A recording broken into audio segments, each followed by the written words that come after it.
Hi, like Mr. Finnegan said, I'm Amanda Quo, and I want to start off with a question. What do sweatshirts, pizza, and programs have in common here at Newton North High School? Does anyone know? No? What? What was that? Taste. Tasty. Something a Stuprod might organize? Exactly. So here at Theater Inc., Newton North's Teaching and Learning Theater, all these products were brought to you by a stew prod. Now, most of you probably don't know what that means, and a stew prod is not one of these. It's not like a long stick you poke annoying and misbehaving students with. Not at all. It's actually one of these guys, a student producer. And now you may be thinking, well, I still don't know what that means. You're not alone. A student producer, I like to describe it as a person or a student who connects the theater community, or Theater Inc., to outside community. I've had 3 years here as a student producer at Newton North High School, and I've spent my years connecting parents with the Theater Inc., and talking to outside businesses, planning events, organizing apparel, things like that. And so I get the question a lot, what do you guys even do?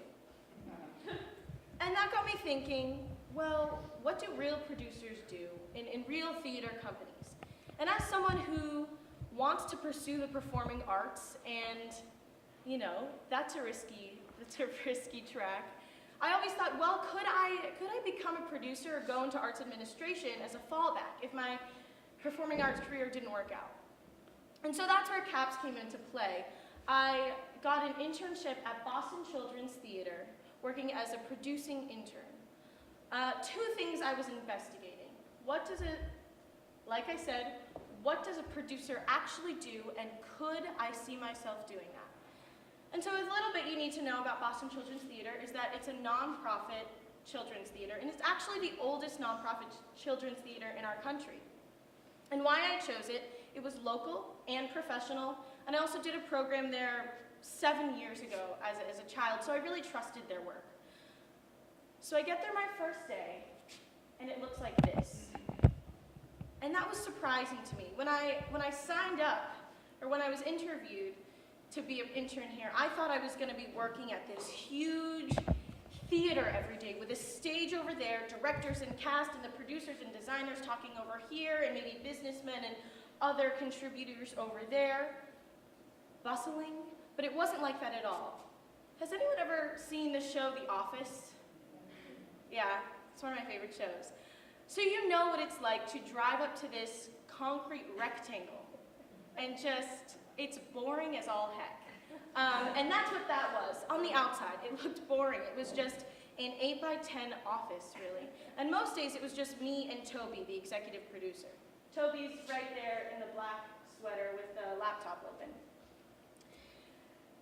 And I was kind of disappointed with the small size, just me and him most days. It seemed really boring, but that was a gift in disguise. One thing that was really cool about the size and it being so small was that I got to follow Toby around all day.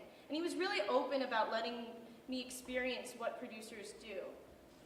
I remember one of my first days, I walked into his office in the morning and I knocked on the door and he was on the phone and he gestures me in and says, oh, thank you so much, and just hang up the phone, and he just goes, whoa! And I'm like, what?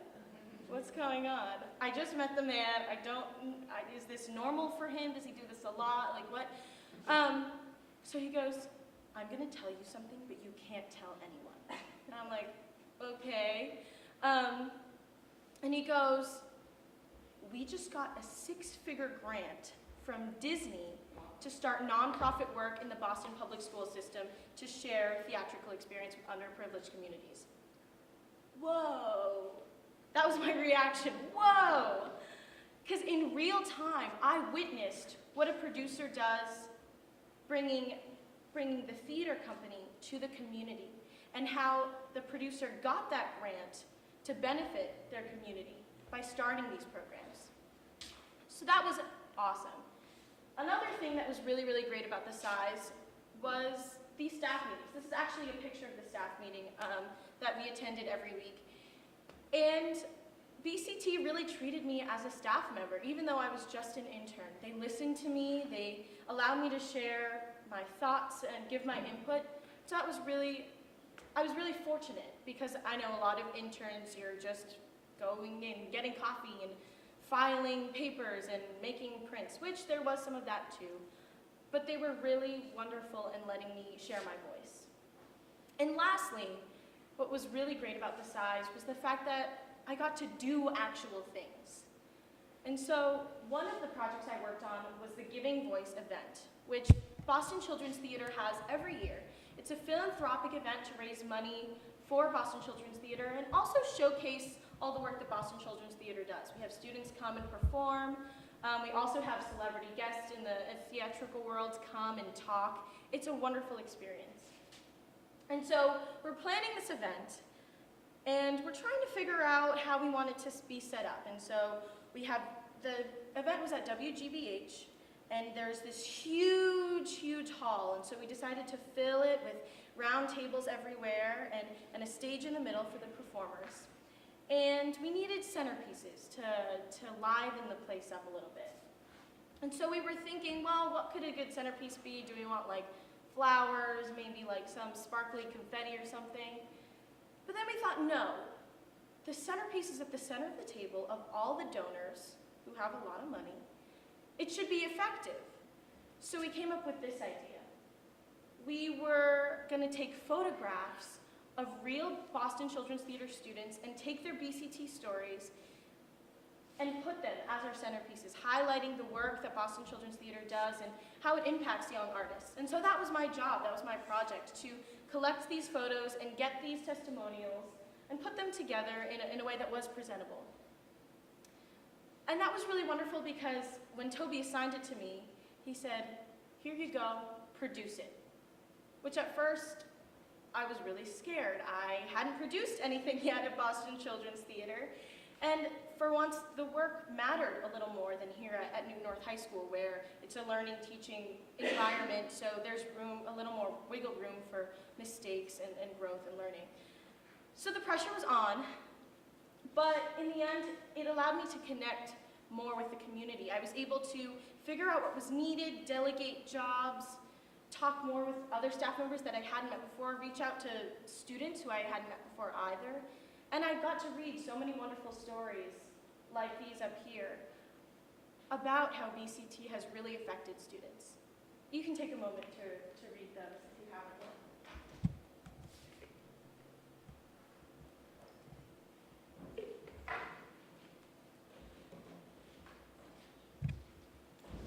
But on top of this project, we did lots of other things. We worked on program development. We attended staff meetings every week. We talked about location, different venues to hold events and shows. We talked box office, tickets, database organization.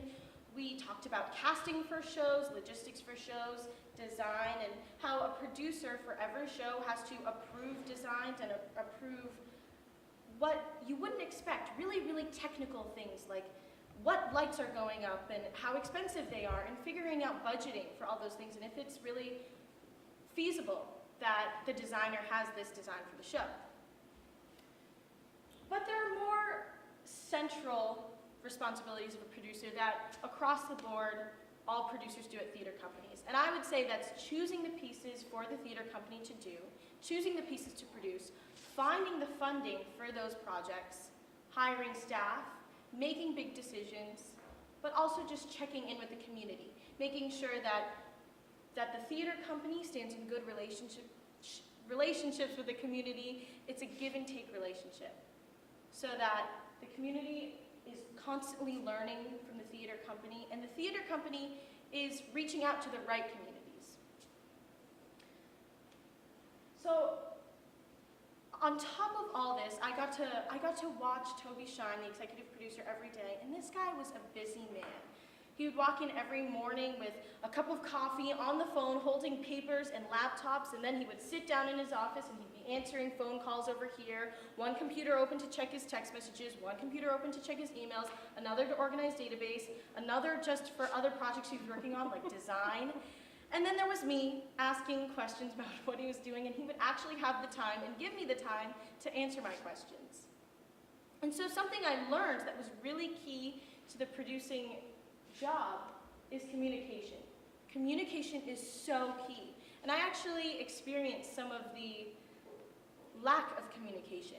There was no central location for Boston Children's Theater. Some days we were in Beverly, Mass., Arlington, Boston, and that was really difficult because I didn't know where I was going every day. And so I would text Toby, but him being so busy, as I mentioned earlier, sometimes he wouldn't respond. And so it was challenging to know where I was going, if I had enough time, what I should wear, what I would be ready for. I remember one day I walked in, I texted Toby and he said, oh, we're at the Calderwood in Boston. So I drive down there. The Calderwood is a theater. And he goes, we're building a set today. And I was like, I did not sign up for this. I show up in similar to this attire, semi-professional. And he goes, I want you to start off painting. And I'm looking like, I don't feel comfortable painting in my leather boots and blouse and no. So I go backstage and I find a trash bag and I rip a hole in the top and just wore a trash bag the whole day while I was painting and building these sets. Things like that, a little more challenging, but again, the show must go on. But through these challenges, there were also some of my favorite parts of this experience, and that was in the theater. I will never forget this moment. It was life-changing. At my time at Boston Children's Theater, we had the world premiere of Caps for Sale, which I don't know if any of you know this story, but it's a classic children's story. And we invite schools from around the area to come and watch a musical based on the book Caps for Sale. And a lot of these students have read the book and are familiar with the story. And I remember one of the first shows we did, we had about 150 kids, around 6 to 8 come. And the story goes as such. It's about this Italian peddler who sells caps on the top of his head, and he roams the hills of Italy, going village to village, selling these caps. And he comes across this kind of spooky, eerie village with a really evil and rude and tricky mayor. And so eventually the mayor kicks him out and the peddler wanders around, but eventually has to go back home, so he has to cross the spooky and eerie village again. And so the actor playing the evil mayor comes out for a second song. But the kids start booing at him. And he's, poor guy, and I'm not talking like 5 or 6 kids, I'm talking 50, 100, 150, 6 to 8-year-olds booing at this one actor. And he's my age, the poor guy is standing there waiting to sing his reprise like, I really hope they stop booing at me. But they don't stop. And he knows that they won't stop until he gets the heck off the stage. So he sings his entire song and does his entire scene under the boos. And I'm sitting in the back like, oh God, I can't even hear this kid. This is terrible. And as an actor, I'm thinking this is probably the worst thing that could ever happen to you. Like, the worst thing. Thank God they didn't have tomatoes or trash or whatever that they're not throwing at him. And then when he left the stage, they all started cheering. Really, really victoriously, as if getting him off was a huge, huge win. And I'm thinking, wow, that's really unfortunate for this actor. But I revisited this scenario, and I came at it with a new perspective. It wasn't that they hated his acting or that the kids thought he was bad, but in fact, they had really connected with the protagonist